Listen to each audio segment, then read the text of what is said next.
परमहंसास्वादितचरणकमलचिन्मकरन्दाया भक्तजनमानस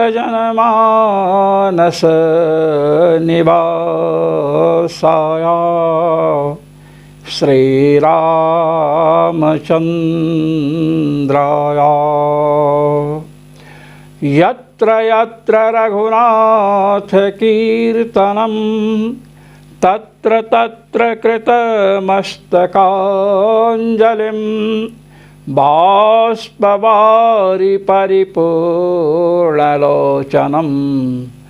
मारुतिं नमत राक्षसान्तकम् सीतानाथसमारम्भां रामानन्दार्यमध्यमाम् अस्मदाचार्यपर्यन्तां वन्दे गुरुपरम्परां वन्दे गुरुपरम्परां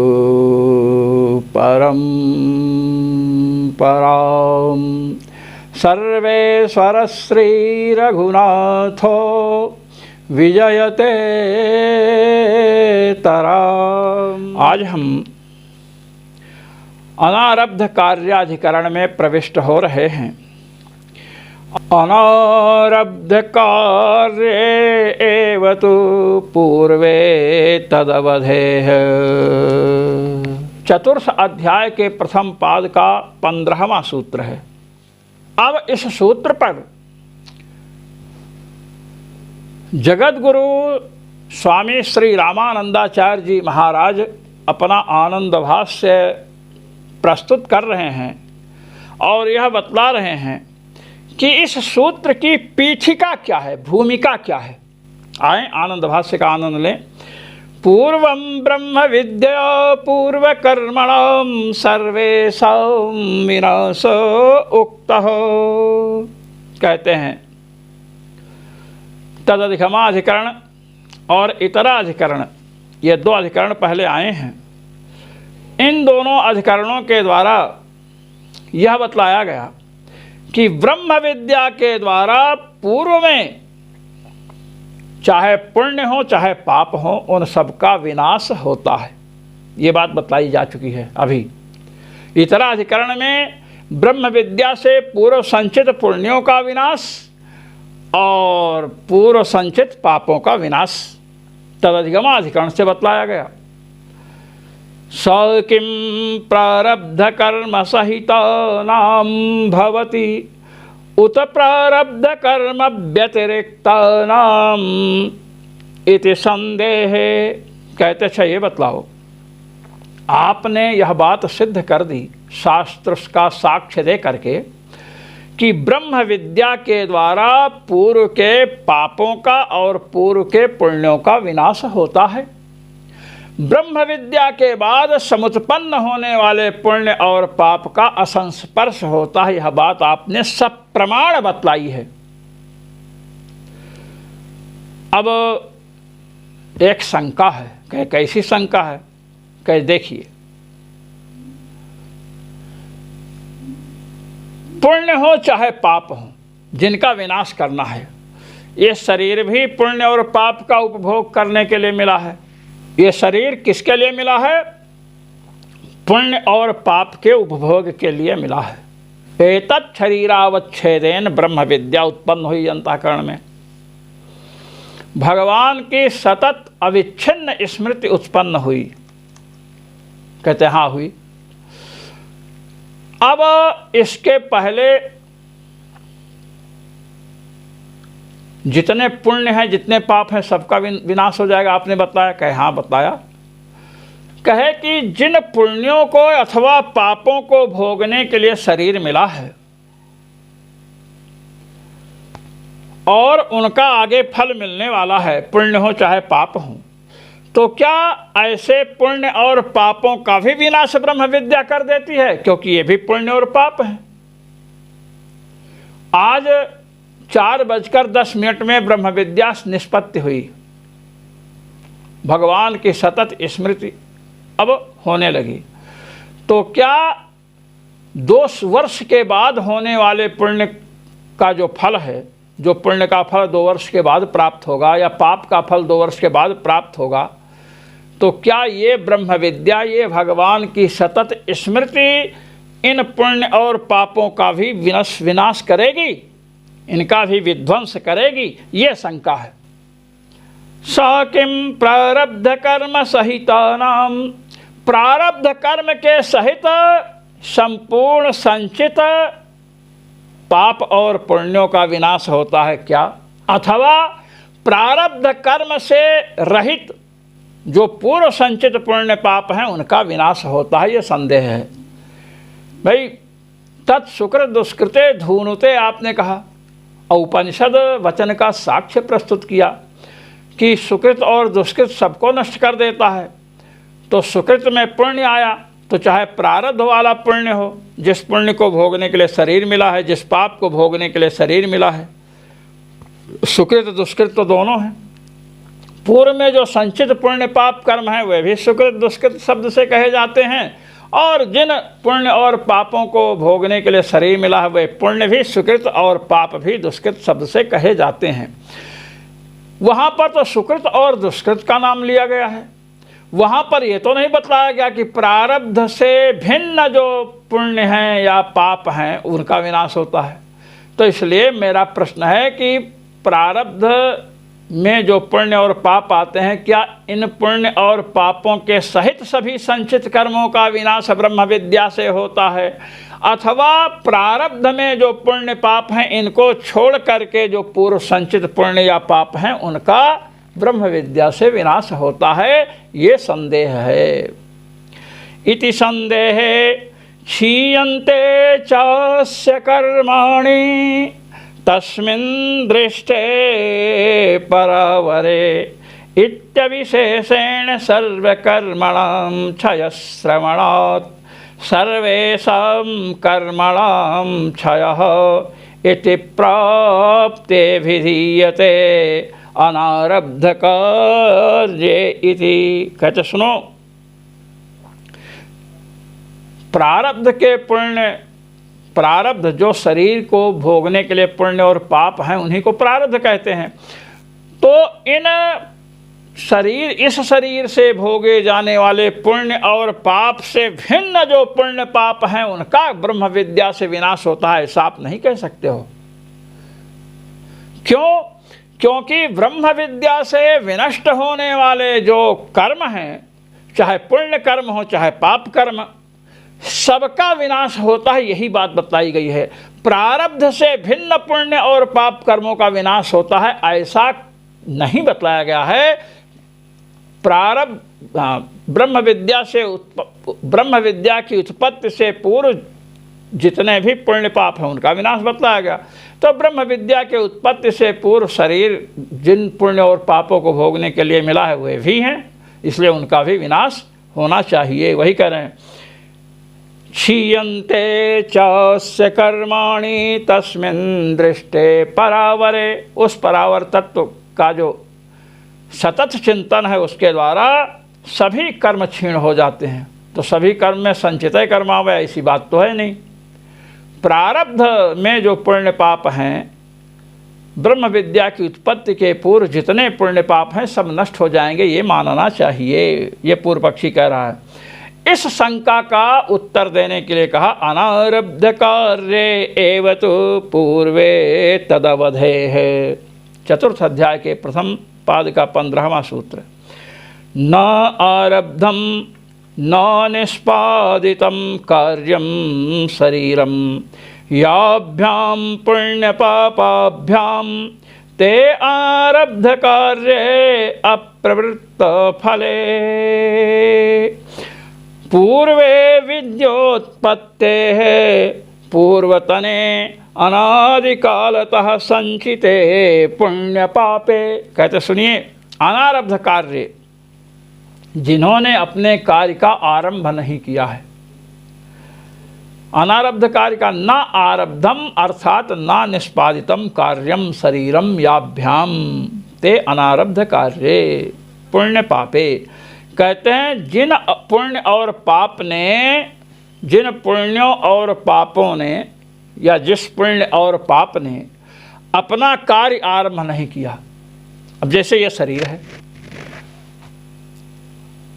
परमात्मा ने इस शरीर का निर्माण किया है कि इतने पुण्य और इतने पाप इसके द्वारा भोगे जाने हैं। तो जितने पुण्य और पाप हैं उनके द्वारा आरंभ किसका किया गया? आरब्ध कौन हुआ? ये शरीर हुआ। तो आरब्ध कार्य कौन हो गए? जिनका भोग इस शरीर से करना है वे पुण्य और पाप हो गए आरब्ध कार्य। और अनारब्ध कार्य कौन हुए? जिनको भोगने के लिए ये शरीर नहीं मिला है, जो संचित कर्म है अनादिकाल के, वे अनारब्ध कार्य हैं। यही बता रहे हैं। अप्रवृत्त फले, जिन्होंने अपने फल को देने में उन्मुखता नहीं दिखाई, अर्थात संचित कर्म अनादिकाल से जो संचित पुण्य पाप हैं उन्हीं का विनाश ब्रह्म विद्या से होता है। जो पुण्य पाप अपना फल आरंभ कर दिए, जिन पुण्य और पापों के प्रभाव से यह शरीर मिला है, उन जिनको भोगना है वे नष्ट नहीं होते हैं। ये लीजिए, अनारब्ध कार्य एव तु, एव शब्द आया है, एवकारः प्रारब्ध कार्य व्यवच्छेदार्थः। कहते एव कार्य जो आया ना सूत्र में, अनारब्ध कार्य एव तु पूर्वे तदवधे है। तो अनारब्ध कार्य एव शब्द आया है, ये प्रारब्ध कर्म का व्यवच्छेदक है। अर्थात प्रारब्ध कर्म से भिन्न जो संचित कर्म है अनादिकाल से संचित उन सभी पुण्य और पापों की विध्वंसिका है ब्रह्म विद्या, भगवान की सतत स्मृति, तैलधारावद अविच्छिन्न स्मृति। न तो प्रारब्ध कार्ये विद्या विनश्यत इत्यर्थः। जिन्होंने अपना कार्य आरंभ कर दिया है, ऐसे पुण्य पापों का विनाश ब्रह्म विद्या से नहीं होता है। कुतः, कहे क्यों भाई नहीं होता है? कुछ कारण तो बतलाओ। कहते सुनो, तद अवधे है, कहे अवधि सुनाई गई है। ब्रह्म विद्या के द्वारा परमात्मा की प्राप्ति होगी, भगवत लोक की प्राप्ति होगी, उसकी एक अवधि सुनिश्चित की गई है। क्या? तस्य तावदेव चिरम यावन्ना विमोक्षे अथ संपत्से। छांदोग्य उपनिषद का छांदोग्य उपनिषद के 6ठे अध्याय के 14वें खंड का दूसरा वाक्य है। तस्य तावदेव चिरम, जो ब्रह्म विद्या का उपासक है, जिसने आत्मा का सतत अनुसंधान करने में दक्षता प्राप्त कर ली है, निधिध्यासन परायण है, जो भगवान की सतत तैलधारावद अविच्छिन्न स्मृति को प्राप्त कर चुका है, तावदेव चिरम, तभी तक विलंब है, यावन्न विमोक्षे, जब तक शरीर से मुक्त नहीं होता है। जहाँ शरीर छूटा कि महाराज अथ संपत्त से, उसके बाद परमात्मा की प्राप्ति हो जाती है। इति देह पहतावधि श्रवणादित्यर्थः। इसलिए ब्रह्म विद्या से मोक्ष रूपी फल की प्राप्ति में अवधि सुनाई पड़ी। कौन? शरीर पात ही अवधि है। शरीर का पतन ही एक अवधि रूप से निश्चित कर दिया गया। शरीर का जब पतन होगा उसके बाद ही परमात्मा की प्राप्ति होगी। शरीर का पतन जब तक नहीं होगा तब तक परमात्मा की प्राप्ति नहीं होगी। तो शरीर का पतन जब तक नहीं होगा तब तक होगा क्या? जो पुण्य और पाप भोगने के लिए शरीर मिला है, उस पुण्य और पाप को भोगेंगे, सीधी बात हो गई। तो ब्रह्म विद्या के द्वारा प्रारब्ध कर्म, अर्थात जिन पुण्य और पापों को भोगने के लिए मानव शरीर या जो भी शरीर मिला है, यह उन कर्मों को भोग लेगा, तब इसका छुटकारा मिलेगा इस शरीर से, तब भगवत प्राप्ति होगी। इससे सिद्ध हो गया कि ब्रह्म विद्या प्रारब्ध व्यतिरिक्त कर्म की विनाशिका है, प्रारब्ध से भिन्न पुण्य पाप की विनाशिका है। तथा च तस्य तावदेव इति विशेषश्रुति अनुसारेण क्षीयन्ते चास्य कर्माणि इत्यस्याः अविशेषश्रुतेरनयनात् प्रारब्धकार्यव्यतिरिक्तयोः अनादिसञ्चितपूर्वपुण्यपापयोः विद्यया विनाश उपपद्यते न त्वरब्धकर्मणोः इत्यवधेयम्। भगवत्पाद जगतगुरु श्री स्वामी रामानंदाचार्य जी महाराज कह रहे हैं कि आपने पहले बतलाया था क्षीयन्ते चास्य कर्माणि तस्मिन् दृष्टे परावरे भिद्यते हृदय ग्रंथिश्छिद्यन्ते सर्वसंशयाः क्षीयन्ते चास्य कर्माणि तस्मिन् दृष्टे परावरे। जब परावर तत्व पराह ब्रह्म विष्णु रुद्रादयः अवराह न्यूनाः यस्मात् सह परावर्तत्वं भगवान श्रीहरि भगवान श्री राघवेंद्र ब्रह्मा विष्णु रुद्रादि जिससे न्यून हैं, ऐसे भगवान श्रीहरि का जब सतत तैलधारावद विच्छिन्न स्मृति होती है, दर्शन समानाकारक स्मृति जब होती है, तो महाराज हृदय ग्रंथि का भेदन होता है, संपूर्ण संशयों का छेदन होता है। क्षीयन्ते चास्य कर्माणि, इसके सभी कर्म क्षीण हो जाते हैं। तो सभी कर्म का मतलब क्या है? प्रारब्ध से भिन्न जितने अनादिकाल से संचित पुण्य और पाप हैं वे सब क्षीण होते हैं। जिन पुण्य और पापों को भोगने के लिए यह शरीर मिला है वे पुण्य पाप क्षय नहीं होते हैं। जो कहा क्षीयन्ते चास्य कर्माणि, कर्म से आप प्रारब्ध वाले कर्म भी ले रहे थे, कहे नहीं ले सकते हैं, क्योंकि तस्य तावदेव चिरम यावन्ना विमोक्षे अथ संपत् से। ये छांदोग्य उपनिषद के वचन को ध्यान में रखना पड़ेगा अर्थ करते हुए। तावदेव चिरम यावन्ना विमोक्षे, तब तक विलंब है जब तक शरीर नहीं छूटता है। तो शरीर नहीं छूटता है तो शरीरारंभक जो पुण्य पाप है उनको भोग करके ही मुक्ति होती है। इसलिए प्रारब्ध व्यतिरिक्त कर्मों का विनाश क्षीयन्ते चास्य कर्माणि से कहा गया है। वही बता अविशेष श्रुतेर नयनात्, इसलिए क्षीयन्ते चास्य कर्माणि अविशेष श्रुति है, विशेष नहीं। विशेष श्रुति तो वही है तस्य तावदेव चिरम यावन्न विमुक्षे, विशेष श्रुति है। इसलिए प्रारब्ध कार्य से व्यतिरिक्त जो अनादिकाल से संचित पुण्य पाप हैं उन्हीं का ब्रह्म विद्या से विनाश होता है।